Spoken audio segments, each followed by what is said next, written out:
estar un any més al Saló de l'Ensenyament amb Preparats Llestos Universitat. Hem vingut a preguntar-vos què voleu estudiar i aquí podeu informar-vos sobre graus, universitats, ensenyaments artístics, idiomes i moltes altres coses. I també hem vingut a parlar-vos dels nous graus, els més innovadors i també dels més desconeguts, a veure si entre algun d'aquests hi ha la vostra vocació.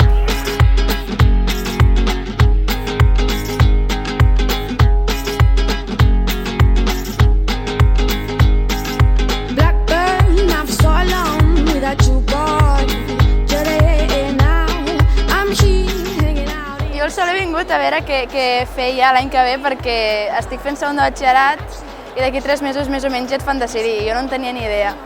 Jo he vingut a buscar un grau, no sabia què fer, no sé què fer, però m'han orientat bastant bé. He vingut a tatuar-me i acompanyar-la a ella, realment no he vingut a buscar res.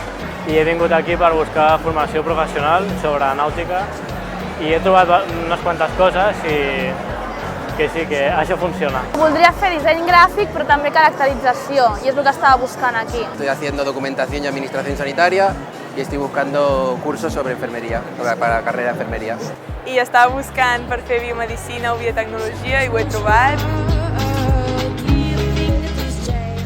Bueno, jo el que destacaria aquest any és un nou grau molt interessant, que és d'emprenedoria en economia digital. Per què és interessant aquest grau? Segurament molt poc conegut, però que és un grau que tindrà molta aplicació en les futures professions que emergiran.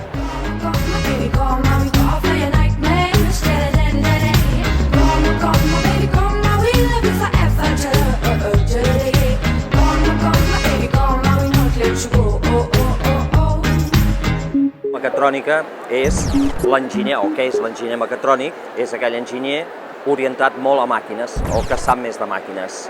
Entenent com a màquina, doncs, aquella disciplina que engloba tant la mecànica, l'electrònica, la informàtica, el control, materials, tot aquest aspecte. Per tant, té un camp assegurat, una sortida assegurada.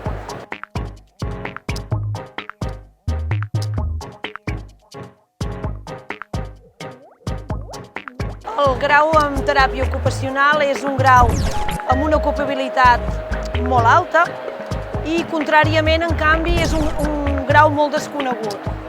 El terapeuta ocupacional acostuma moltes vegades a treballar conjuntament amb el fisioterapeuta. El fisioterapeuta tots sabem que fa més la part de recuperació, de rehabilitació física, i el terapeuta ocupacional ajuda potser més amb el tema emocional o psicològic, no? De veure que ell és capaç de fer tot allò que potser el fisioterapeuta li demana que faci, d'aquella recuperació física.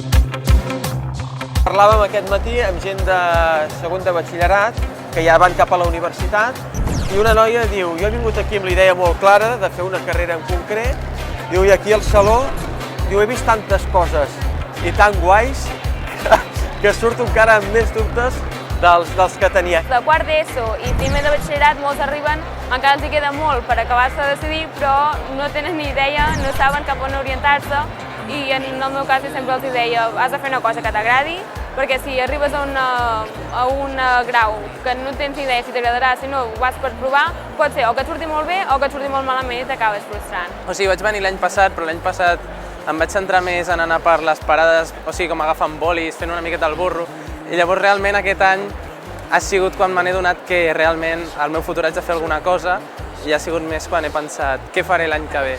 M'han explicat amb ganes el que fan ells i tal, i m'han agafat més ganes de fer-ho. Una de les queixes molt habituals, sobretot amb gent de quart d'ESO, que és quan han de triar el batxillerat, és som massa joves per haver de triar ja cap on ens enfoquem.